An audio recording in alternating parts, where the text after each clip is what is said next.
네, 잠깐 기도하겠습니다. 사랑해 주님 감사합니다. 오늘도 우리들의 마음과 삶에 찾아오셔서 눈뜨지 못한 사랑의 마음을 밝히 열어주시옵시고 하나님의 뜻을 믿고 따라가며 어려움도 통과해낼 수 있도록 능력과 용기를 더하여 주시옵소서. 예수님의 이름으로 기도합니다. 아멘. 말씀을 읽으면 읽을수록 요셉의 의도가 참 괘씸하게 느껴지기도 하고요. 뭔가 문제가 풀어지지 않는 게 참 답답하게 느껴지기도 하죠. 이럴 때 이 유다가 마음을 털어놓고 거의 우는 목소리로 좀 도와주세요, 살펴주세요, 용서해주세요 라고 얘기하는 게 마음에 와 닿습니다. 근데 이 이야기를 좀 이해하기 위해선 서로 입장이 너무나도 다른 것을 조금 생각해 볼 필요가 있는 것 같아요. 제가 군대 있을 때, 어, 상병에서 병장 올라갈 쯤이었나 봐요. 그때 어머니가 기다리다 기다리다 지치셔가지고 시골, 어, 신방전도사를 하실 때인데 어떻게 제가 있는 부대로 찾아오셨어요. 그래서 면회를 하는데 면회를 마치고 가면서 어머니가 주머니에다가 뭐 이렇게 넣어주세요. 그래서 뭔가 봤더니 어머니가 어, 10만 원 용돈을 준비해서 제 주머니에 넣어주시면서 혹시나 네가 누구한테 미움을 받거나 너한테 노여워하는 사람이 있거든 맛있는 거 사주면서 관계를 풀어가라고 제 주머니에다 넣어주셨어요. 이제 부대로 돌아오는데 얼마나 눈물이 흐르는지요.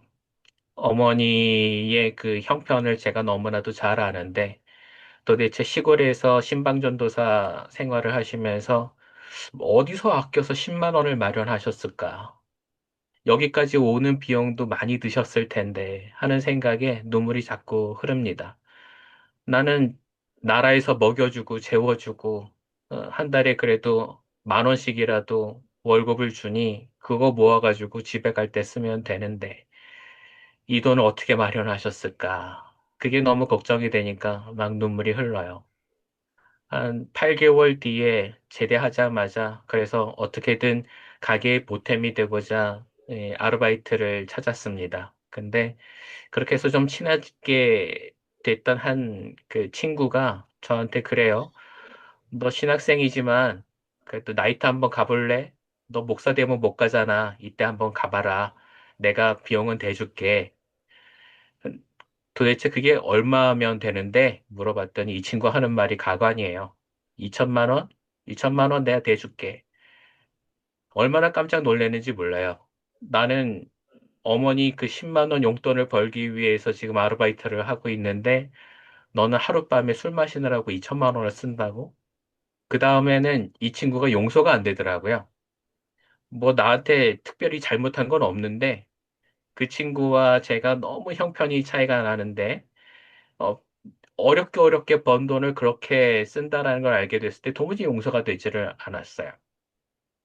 아마 우리 주변에도 그런 사람들이 있을 거예요. 수중에 누군가 2천만 원이 있다고 한번 생각을 해봅시다. 그러면 누군가에게는 그게 집값을 내야 되는 소중한 비용이기도 하겠는데 누군가는 그냥 심심풀이로 모아서 주식 투자하기 위한 그냥 작은 종잣돈일 수도 있죠. 어떤 사람에게는 시계 하나 그 명품값에 지나지 않는 것일 수도 있겠고요. 어떤 사람은 병원에서 암을 치료해야 되는 귀한 병원비일 수도 있을 텐데, 어떤 사람은 그저 한 며칠 여행 갔다 와야 될 여행비로 사용하는 수도 있습니다. 근데 여기에서의 가장 큰 문제는 그렇죠. 가치의 문제가 아니라 그것이 너무 달라서 서로 이해할 수가 없다라는 게 문제예요. 오늘 여기서도 그게 문제가 되려면 문제가 될 수 있었어요. 근데 이상하게도 하나님은 그 모든 이해의 한계를 넘어서서 서로 사랑할 수 있게 하시고, 용서할 수 있게 하시고, 그리고 이해할 수 있게 만드시는데, 이게 기적이라고 저는 생각을 합니다. 오늘 무엇보다 중요한 점의 그 열쇠는 유다가 가지고 있었어요. 유다. 여러분 한번 생각해 보세요. 요셉은 지금 죽은 줄 아는데도 아버지 야곱은 그 사랑을 거두질 못해서 아직까지도 힘들어합니다. 죽은 자식을 아직도 슬퍼하고 있어요. 만일 가까이 있었다면, 그렇다면 요셉이 그 사랑을 다 받았을 텐데, 그 받지도 못하는 사랑을 아버지는 저 멀리서 쏟고 있거든요. 요셉은 지금까지 어떻게 살았나요? 아버지가 돌아가셨을지도 모른다라는 생각으로 거의 포기하고 살았어요. 오늘 이야기를 한번 보세요. 어디를 읽어봐도 아버지를 걱정하는 내용이 전혀 나오질 않아요. 요셉은 오로지 베냐민만 걱정하고 있거든요. 근데 그 베냐민도 한번 보세요. 이제는 없는 형님의 그 사랑까지 독차지해서 예전에 요셉이 받았던 사랑은 완전히 비교도 안 될 만큼 큰 사랑을 받고 산단 말이에요. 그게 누구요? 베냐민이요. 그러면 이 10명의 형님들은 요셉을 미워하는 것보다 더 많이 베냐민을 미워하는 게 그게 합당할 텐데 이상하게도 지금 얘기를 들어보니 오히려 베냐민은 더 사랑합니다. 유다가 지금 요셉에게 뭐라고 그러죠? 아버지 야곱과 베냐민의 영혼이 서로 연결돼 있어서 베냐민을 못 데리고 가면 아버지가 죽습니다. 그러니 이 아이는 어떻게든 데리고 가야 합니다. 나를 대신 볼모로 잡고 그리고 베냐민은 여기다 두세요. 베냐민은 집으로 보내주세요. 그렇게 얘기를 했단 말이죠. 여러분 잘 생각해 보세요. 여기서 예전 같으면 화를 내고 그리고 이 모든 상황에 대해서 불만을 가지고 그리고 동생을 팔아먹으려고 했었던 10명의 형제들이 오늘 말씀해 보면 모두 목 놓아서 울었다라고 얘기를 해요. 어떻게 이렇게 변할 수가 있죠? 그동안 살아왔었던 모든 시간을 다 돌아봐도 유다도 그렇고 나머지 형제들도 아버지한테서 그런 사랑을 받은 적이 없잖아요. 지금도 마찬가지고요. 오히려 지금 베냐민을 사랑하고 싸고 놀고 있지 유다와 다른 형제들은 아버지한테서 그런 사랑을 받은 적이 없단 말입니다. 그런데 어떻게 동생을 위해서 목숨을 내던져서 나를 대신 볼모를 잡아주세요라고 얘기할 수가 있을까요? 유다가 지금 얘기하고 있는 이 사랑은 도대체 어디서 왔을까요? 여러분과 제가 그래서 오늘 이야기의 중심으로 봐야 되는 건 요셉도 요셉이지만 유다를 보시기를 바랍니다. 유다가 도대체 어디서 이 사랑이 확인이 되고 안에서부터 솟구쳐 나오는 그 사랑이 어디서 왔을까? 앞에서 창세기 38장에 보면 유다 이야기가 좀 더 소상히 나와요. 왜 다른 형제들의 이야기를 보지 않는가 하면 그들이 중요하지 않다라는 게 아니라 그의 마음을 살펴볼 수 있는 내용이 유다밖에 없어서 그래요. 창세기 38장에 보면 유다가 세 명의 아들이 있었는데 그 중에 둘을 잃습니다. 그리고 아내조차 잃어요. 이제는 자기밖에 남지를 않았어요. 외롭게 외롭게 살아가면서 잘못도 많이 범하지만 그 모든 어려움 속에서 그가 무엇이 성장했는가 우리는 도통 알 수가 없었어요. 뭔가 계속 잘못하는 것 같고 아무것도 신앙적으로 성장하지 않는 것 같았는데 오늘 말씀을 보니까 그에게 눈으로 보이는 성장이 있었어요. 그게 뭐였죠? 아버지를 이해하는 마음이 생겼어요. 자기가 자식을 잃어보니까 예전에 아무 생각 없이 동생을 팔아먹었던 것이 아버지한테 얼마나 큰 상처가 되었는지를 알게 됐던 거죠. 이제는 이전처럼 살으려고 해도 그렇게 살 사람들이 아닌 거예요. 그때는 아무런 철이 없어서 그렇게 행동하는 게 이상하지도 않았지만 이제는 돌아보니 아버지한테 잘하는 것이 자신들이 살아남기 위한 가장 중요한 문제라는 걸 깨닫게 되었죠. 어떻게 이런 사랑이 나왔을까요? 너무 궁금해서 저는 이제 이 심리학자들 또 정신의학자들의 이야기를 좀 살펴봤는데요. 여러분도 잘 아시죠? 오은영 박사님. 오은영 박사님이 이런 얘기를 하셨더라고요. 부모는요, 아이에게 생명 그 자체예요. 머리끝부터 발끝까지 아이의 생존을 도와요. 절대적이죠. 아이는 자기를 위해서 부모를 용서해요. 본능이죠. 아이의 두려움 중 가장 큰 게 뭔 줄 아세요? 사랑을 잃을까 봐.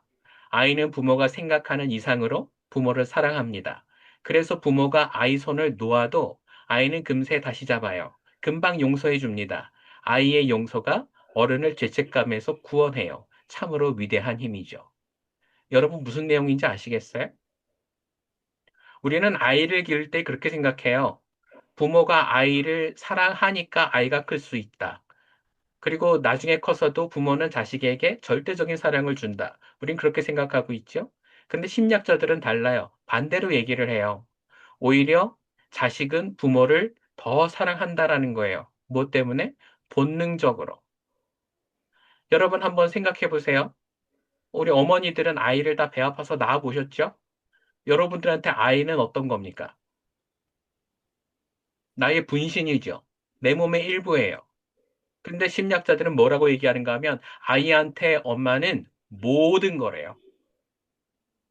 아이한테 부모는 모든 거래요. 목숨을 걸고 사랑한대요. 지금 우리는 모르고 있었지만 10명의 그 사랑의 자리에서 약간 밖으로 놓아진 이 10명의 형제들은 아버지 야곱을 정말 정말 사랑하고 있었던 거죠. 아무리 잘못해도 아버지를 용서하면서까지 아버지와 그 은혜의 터울 안에 살아가기를 바라고 있었던 거예요. 그런데 거기서 계속 좌절을 합니다. 처음에는 그걸 견디지 못해서 요셉을 미워할 수밖에 없었던 거죠. 지금은요, 자기가 미워했었던 것들이 아버지한테 상처가 되는 줄 알고 이제는 더 이상 그렇게 하지 않겠다는 거예요. 그래서 베냐민만큼은 지켰다라는 거죠. 왜 지켜요? 아버지를 위해서. 아버지를 사랑하니까. 아버지가 살아남게 하시려고. 여러분, 그래서 오늘 이야기를 우리는 좀 다시 읽어봐야 돼요. 사랑을 놓쳤을 때에 제대로 된 그런 삶을 살지 못하고 뭔가 잘못된 인생을 살아왔을 때에 그걸 다시 되돌이킬 수 있는 기회가 있는가? 있습니다. 있을 때 우리는 어떻게 해야 하나요? 놓쳤던 사랑도 다시금 회복할 수 있는 기회를 잡아야 됩니다. 그걸 놓쳐서는 안 돼요. 한국 속담에 그런 말이 있죠. 소 잃고 외양간 고친다. 그건 어리석음에 대한 이야기죠. 외양간을 진작에 고쳐놨다면 소를 잃지 않았을 것이다라는 얘기도 있지만, 그런데 사람이 어디 그렇습니까? 소를 잃어봐야, 그래야 외양간을 고치게 돼요. 근데 더 중요한 건 뭐냐 하면, 한 번은 잃어도 두 번을 잃어서는 안 된다라는 거예요. 한 번 내가 잘못한 것을 가지고 계속 스스로를 두둔해 가면서 나는 잘못한 것이 없어 라고 얘기해봤자 소를 두 번째 다시 잃어버리는 거 말고는 다른 방법이 없는 거죠. 빨리 돌이키는 것 말고는 다른 방법이 없어요. 근데 오늘 너무나도 그 대견스럽게 유다는 그동안 그 고통 속에서 자라서 그래서 그 사랑을 할 수 있는 사람이 되었어요. 자신은 사랑을 받지 못하고 컸지만, 하지만 그럼에도 불구하고 아버지를 사랑하고 형제를 사랑할 수 있는 가족으로 성장해 나갔단 말이죠. 이게 어떠한 의미가 있을까요? 여러분 놀라지 마세요. 우리가 다음 주에 또 읽게 되겠지만 45장에 가면 요셉이 그 모습을 보고 감동을 받아서 목 놓아서 웁니다. 그리고 뭐라고 얘기하는가 하면 형님들 제가 요셉이에요 하고 얘기를 해요. 그러고는 가족들을 다 데리고 오세요. 제가 여러분의 가족들을 다 부양하겠습니다. 그렇게 얘기를 합니다. 왜 갑자기 이렇게 마음이 바뀌게 된 걸까요? 요셉에게는 아주 중요한 것이 있었어요. 아버지의 사랑이 자신의 삶의 모든 것들을 채워나가는 힘이었는데 그것을 잃어버리고 외딴 곳에서 커게 된 가장 큰 이유가 형제들이 자신을 배신하고 팔아먹었기 때문이죠. 그런데 그것을 원망하고 오늘 어떻게 되면 복수라도 할 생각으로 지금까지의 이 사건들을 이어왔다면 이제는 그걸 다 놓아버리는 거예요. 아, 괜찮다고. 이젠 없어도 된다고. 왜요? 나는 그 자리에 없었지만 아버지가 그동안 나를 얼마나 사랑하는 마음으로 괴로워하고 있었는지를 지금 알게 되었기 때문이죠. 그동안은 아버지에 대해서 생각조차 하지 못하고 있었지만 이제 자신의 마음이 다시 뜨거워지기 시작을 하는 거예요. 아버지를 찾아야 되겠구나. 우리 형제들도 이렇게 아버지를 사랑하는데 나도 내 마음이 놓쳐서는 안 되겠구나. 스스로 감동을 받게 된 거예요. 비록 그동안 받은 사랑이 없어요. 시간도 많이 비어 있고 그 마음도 많이 쾌한이 비어 있을 거예요. 하지만 그것이 단번에 채워집니다. 어떻게 해요? 사랑하고 있었다라는 사실을 듣는 것만으로. 유다의 그 진심 어린 고백이 없었다면 요셉의 마음도 변하지 않았을 거예요. 오늘 여기서 우리가 배워야 될 게 있어요. 그게 뭐냐 하면은요. 사랑은 뭔가 더 많이 베풀고 내가 할 수 있는 양에 의해서 결정되는 게 아니라 내가 진심으로 하고 있는 그 사랑은 그 존재의 가치만으로서 역사가 된다라는 거예요. 오늘 야곱의 사랑이 어디 있나요? 눈에 보이시나요? 다 세월 속에 묻혀서 없어져 버렸어요. 유다의 마음에는 아무것도 남지가 않았고, 그리고 요셉의 마음에는 가지고 상상할 수는 있었으나, 하지만 먼 거리 때문에 채워지지 않았었던 거예요. 비어 있었던 거죠. 하지만 아버지의 사랑이 있다는 것만으로도 이 아들들의 마음은 가득 채워집니다. 여러분, 우리도 이렇게 사랑할 수가 있어요. 사랑은 그냥 눈으로 보이는 능력이 아니에요. 눈에 보이지 않지만 우리를 바꿀 수 있는 능력은 이 사랑밖에는 없어요. 하나님이 우리를 사랑하신다는 그 능력은 어디 있습니까? 그것도 사랑의 능력이지요. 예수 그리스도의 십자가가 아니고서는 우리는 하나님의 그 사랑을 믿을 수가 없어요. 근데 중요한 것은 그 예수 그리스도의 십자가가 눈에 보이는 것만으로도 우리는 우리의 삶이 충족되는 것을 경험을 해요. 왜요? 주님이 날 사랑하셨다고 하는 그 중요한 사실에 기인하기 때문에 그렇죠. 옆 사람 한번 보실래요? 지금 부부끼리 앉으셨나요? 가족끼리 앉으셨나요? 그 사람의 사랑을 여러분 의심하십니까? 의심 안 하시죠? 근데 여러분, 만일 그가 옆에 있는 우리 배우자가 당신의 사랑이 실증났어. 나는 진짜 사랑을 찾아가야 되겠어. 그리고 다른 애정을 찾아서 가신다면 여러분 어떻게 하시겠어요? 실증났다는데 어떻게 하겠어요? 다른 거 찾아가겠다는데 어떻게 하겠어요? 여러분, 우리한테 사랑의 힘이 있는 것은 무엇보다도 내 안에서 나를 뜨겁게 만드는 힘이 있을 때 가능한 거예요. 그게 힘을 잃어버릴 때가 언젠가요? 실망이 되고, 그리고 그 사랑에 대해서 더 이상 기대할 수 없게 되고, 그 사람이 나한테 주었던 게 사랑이 아니라 상처가 되고, 아픔이 될 때 그 사랑을 포기하게 되기 때문에 그렇죠. 그게 계속 쌓이게 되면 우리는 더 이상 서로를 신뢰하지 못하게 돼요. 그 안에는 사랑이 없어요. 왜 없을까요? 사랑을 조금 하고 있는 것 같긴 한데, 근데 왜 그게 있는지조차 없어진 만큼 흔적조차 없어진 걸까요? 이유가 뭘까요? 여러분, 이게 없어서 그래요. 그게 뭐냐 하면 서로를 같이 사랑하고 바라보는 우리의 시선이 머물러 있지 않기 때문에 그래요. 오늘 유다와 요셉이 함께 만나는 이 시선, 아버지를 같이 바라보고 거기서 내가 받았던 사랑, 받을 수 있는 사랑을 간절히 바라면서 내가 회복해 나갈 수 있는 진정한 가치가 보였을 때, 그때에 우리는 사랑을 경험할 수가 있고, 이 어려움을 회복할 수가 있게 돼요. 그런데 우리는 우리의 삶 속에서 어려움이 올 때에 이와 반대로 생각하게 되죠. 서로 목적을 같은 데 두는 게 아니라 다른 데 목적을 두고 서로 다른 곳을 바라보고 서로 찢어지게 되면 암만 사랑했었던 부부도 서로 찢어지게 됩니다. 오늘 그래서 여러분에게 사랑을 회복할 수 있는 가장 중요한 원리를 드릴게요. 가르쳐 드릴게요. 그게 뭐예요? 같은 곳을 바라보는 거예요. 하나님께서 우리에게 주신 위대한 계획을 바라보는 거예요. 변하지 않는 것들을 바라봐야 한다는 거죠. 하나님께서 우리에게 어떤 사랑을 주셨나요? 주님이 우리에게 사랑을 주시고 계획을 주시는데 이렇게 얘기를 하세요. 내가 너와 함께 있을게. 세상 끝날까지 나와 함께 있다가 천국에 같이 가자. 주님 그렇게 얘기를 하세요.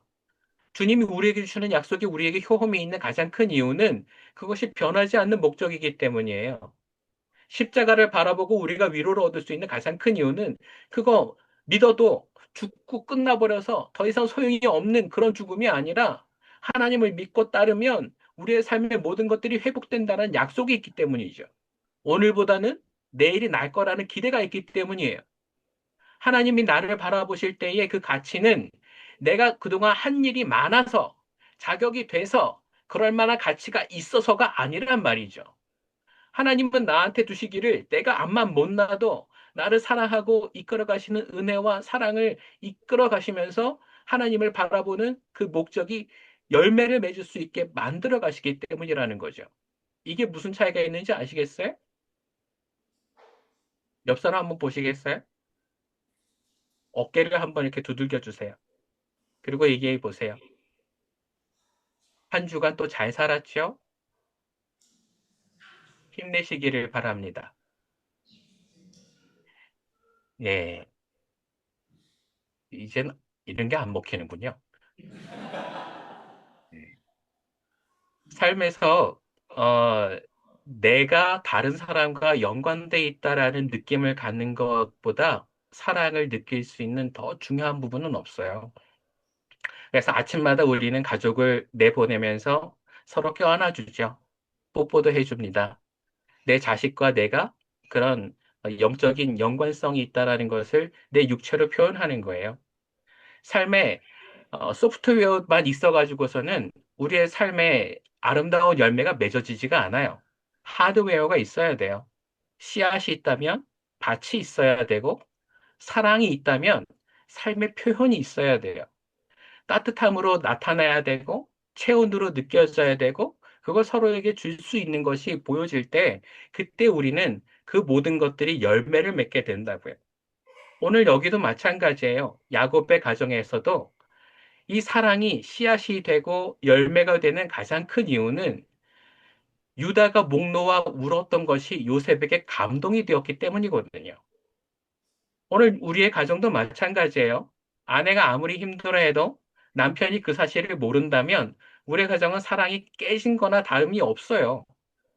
암만 사랑한다는 마음이 있어도 서로 울고불고 힘들어하고 있는데 서로를 지켜주지 못한다면 우리 안에는 사랑이 이미 깨진 거나 진배가 없다고요. 예수 그리스도의 십자가가 우리에게 아무리 큰 축복과 은혜의 증거가 된다고 하더라도 그 예수 그리스도의 십자가를 보면서 아무런 감흥이 생기지 않으면 우리는 그 믿음의 효율성을 느낄 수가 없어요. 믿음의 열매를 느낄 수가 없다고요. 열매 자체가 없으니까. 우리가 이 세상 가운데서 무엇을 목적으로 가지고 살아가는지 여러분 잘 생각하셔야 돼요. 그거는 여러분이 좋은 말씀을 듣고 마음의 위로를 얻고, 아, 오늘 좋은 얘기 잘 들었어. 마음이 평안해. 하는 것이 열매가 아니란 말이죠. 진짜 열매는 어딜까요? 아, 주님이 서로를 돌아보라고 하셨어. 내가 당신을 조금 더 살펴볼게.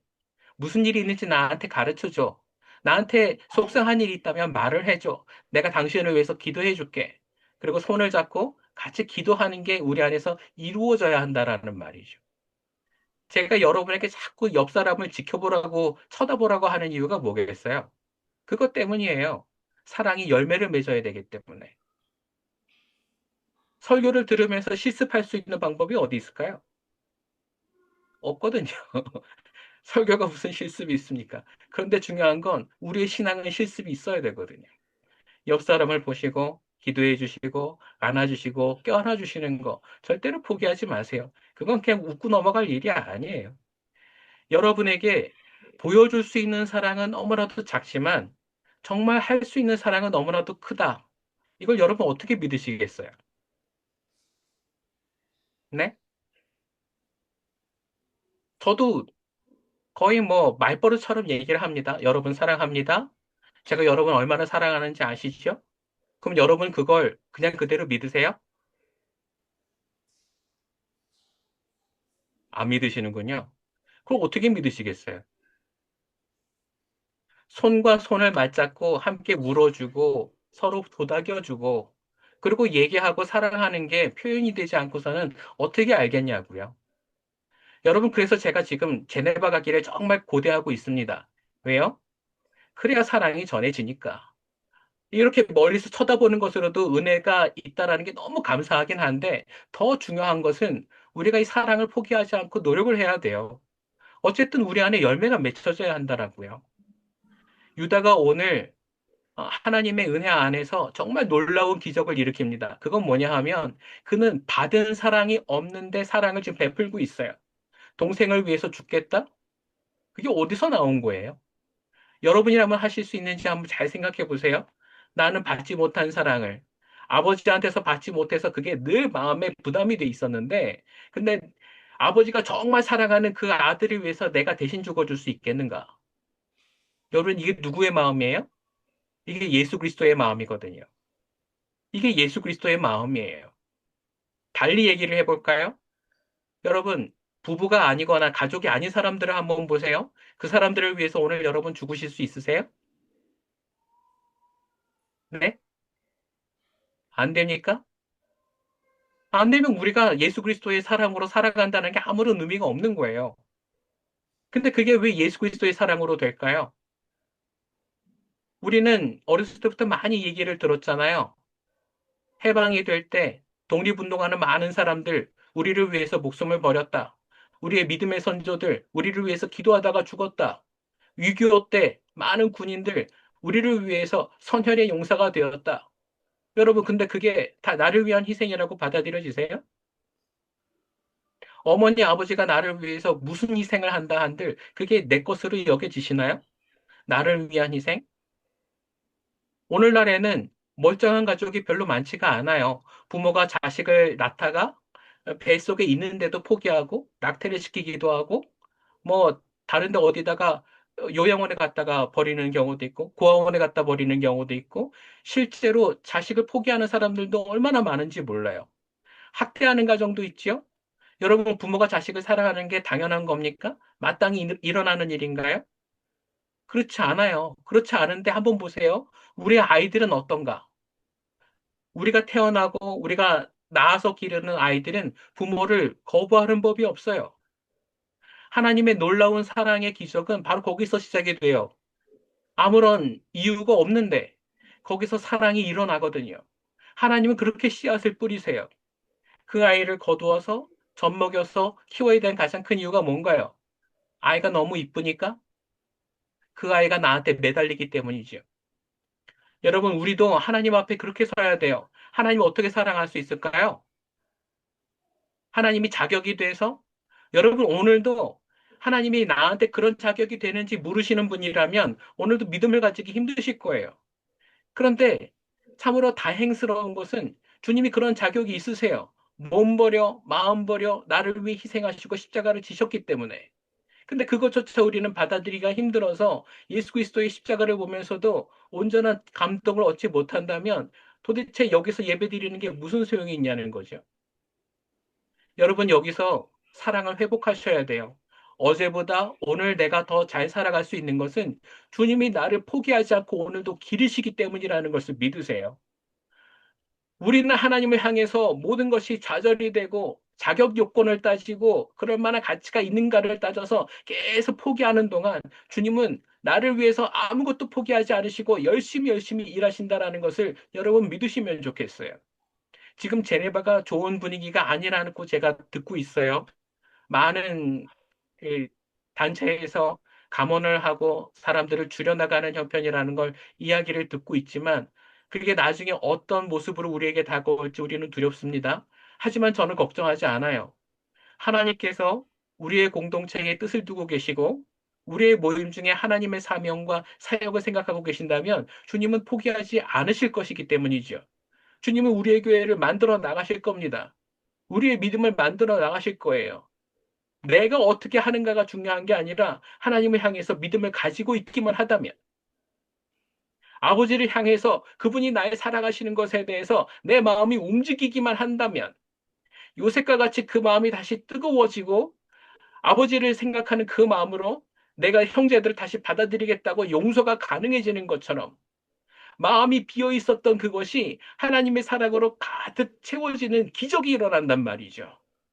내 마음이 지금 정말로 냉랭해져 있다 할지라도 그 마음이 다시금 채워지는 역사가 일어나게 될 텐데 그건 언제냐?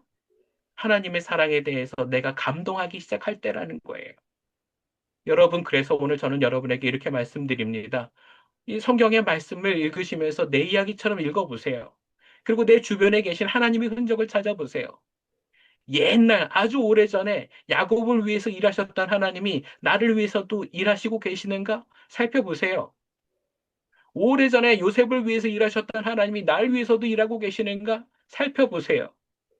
오래전에 마음이 메말라 버린 유다를 위해서 그 마음을 뜨겁게 해주신 하나님이 내 마음에도 똑같은 일을 해주실 수 있을까? 살펴보세요. 주님은 하실 수 있습니다.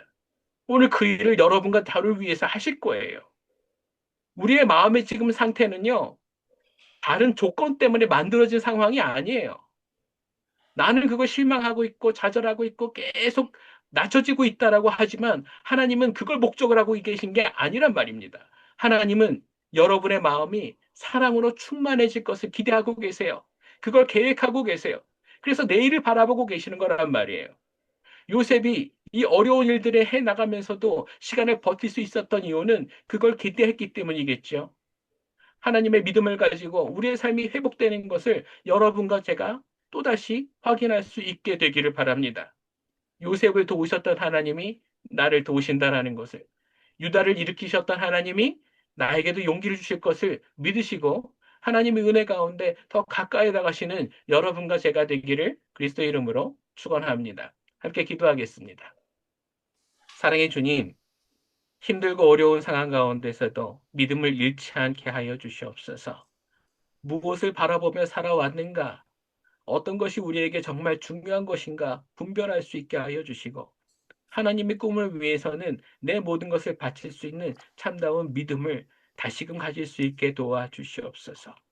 가족들을 위해서 기도하고, 내 이웃들을 위해서 기도하며, 내 공동체가 다시 살아나기를 기도하는 동안 우리 안에 기적이 일어나게 되기를 바랍니다.